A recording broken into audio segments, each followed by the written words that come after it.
T-score, F-score, and chi-square. No, if you know Z-test, it's like virtually you know all other tests. The other tests only vary slightly in some ways. Okay, so before proceeding with the other test, I'll just give a brief recap of the terminologies we saw in Z-test. Okay, consider the statement. There is a 92% chance of an event occurring. I say my confidence level is 92% and significance level is 0.08.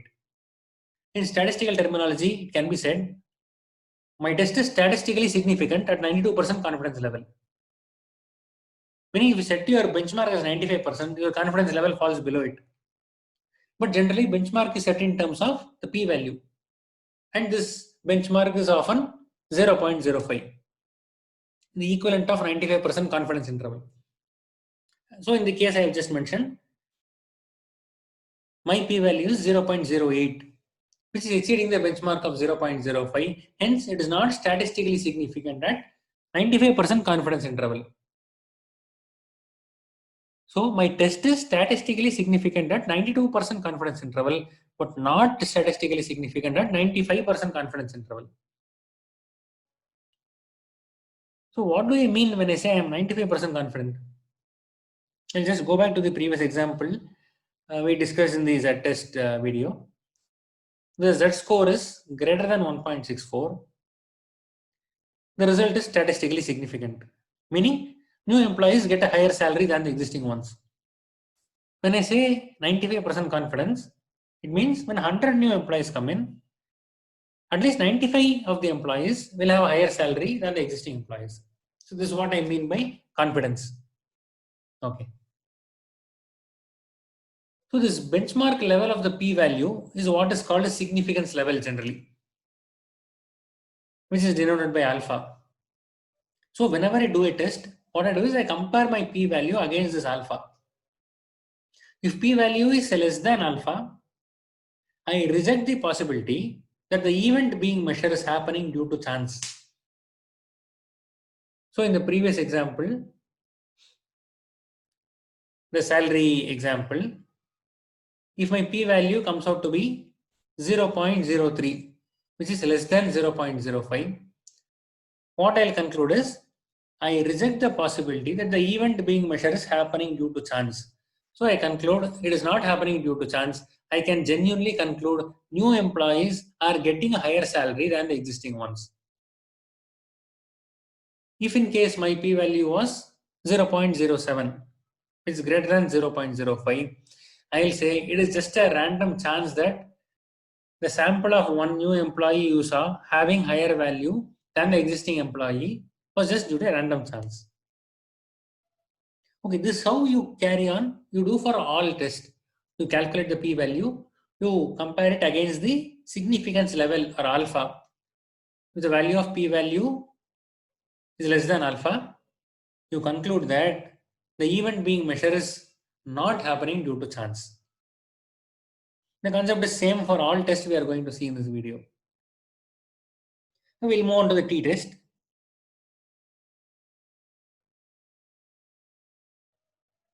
So when the sample data is less than 30, your data points are less than 30, you go for a t distribution in place of z distribution. Okay, like a z-score, t-scores are also a conversion of individual scores into a standard form. When a sample size is large, t distribution and z distribution are almost identical. So when the samples get smaller, t distribution becomes more shallow and flat, as you can see in the slide. So this is a t distribution. Okay, so when is a t distribution used? Two conditions. When sample size is less than 30 and population standard deviation is unknown. So z-score makes use of population standard deviation, while t-score makes use of sample standard deviation. Where is it applied? We'll take an example. Consider an industry where the management wants to bring in a training program to improve the efficiency of their employees. So once this is done, they want to measure if the training has been effective or not. This exercise may not be feasible to carry out at the entire organization level. So what they do is they take a sample of 30 employees, and based on this sample, they try to conclude if the training has been effective at an organizational level. Okay, now we have taken a group of 30 employees.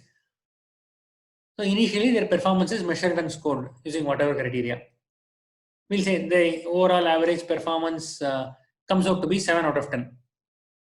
So once training is complete, the same criteria is applied and performance measured again. The score comes out to be 7.2 out of 10. Okay, now the question is, based on the slight improvement seen, can we conclude the training has been effective? Or is it that the increase in score is just due to a random chance? Okay, this is where the t-test comes in. Using the t-test, you can conclude whether there is a significant increase in performance or not. Again, this will again make use of the calculation of p-value and comparing it with 0.05 to make your conclusions.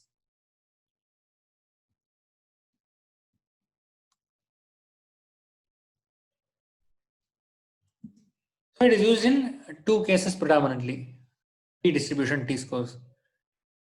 You want to test the significance of the difference between mean of two samples. Meaning you want to compare are two sample means really statistically different. That is one application. Number two, the example which we saw now. So we'll test the significance between the mean of a sample before and after an operation. These are the two scenarios where we use t-test.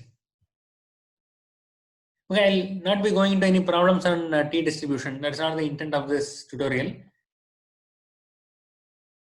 You just need to be aware that something called a t-test, t-distribution is used in place of normal distribution when population standard deviation is unknown and sample size is less than 30. With the similar concepts of confidence level, p-values, etc. Right? We'll move on to the F-test or ANOVA. So ANOVA, analysis of variance, is just an extension of t-test to more than two groups. That's it. T-test determines whether two populations are statistically different from each other. ANOVA determines whether three or more populations are statistically different from each other. Yeah, that's it about ANOVA. The next test, chi-square test. Again, in chi-square test, we have two types. Type 1 measures how your expectation compares to actual observed data. This test is called goodness of fit test. Chi-square test for goodness of fit. So this is applied when you have one categorical variable and you want to test your expectation about the data. Take an example. There is a college canteen. There are 4 types of dishes for lunch and there are 400 students who have lunch in the canteen. So you would expect the 400 students to be evenly split into the 4 lunch groups, meaning 100 students buying dish 1, another 100 buying dish 2, another 100 dish 3, another 100 dish 4. This is your expectation. You measure the actuals and you want to know if there is a significant difference between the actual and expected. So this is where the chi-square comes in. So this is the formula. Chi-square is computed as the summation of difference in observed and expected value. Square of that divided by the expected value. So using the chi-square value, you calculate the p-value as in earlier test. So Excel provides formula for all of these tests.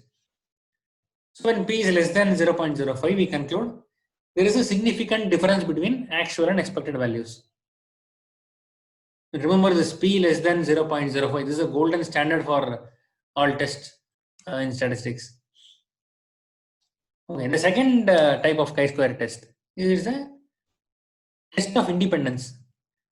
That is, it is used to test if two categorical variables are independent. Another example for this, you take a survey of 25 men and 25 women on their choice of holiday destination. You give 3 categories to them. Say a hill station, a historical place, a tourist attraction. You take a survey of 25 men and 25 women. So now you have got the responses. You want to decide if gender affects the choice of holiday destination. In other words, you want to test if gender and choice of holiday destination are independent or not. So this is called chi-square test of independence. So these are the two types of applications for a chi-square test. As before, I'm not going into any problems for chi-square test as well. So one thing to notice, chi-square test forms the basis of a decision tree algorithm, which we'll see in the upcoming videos.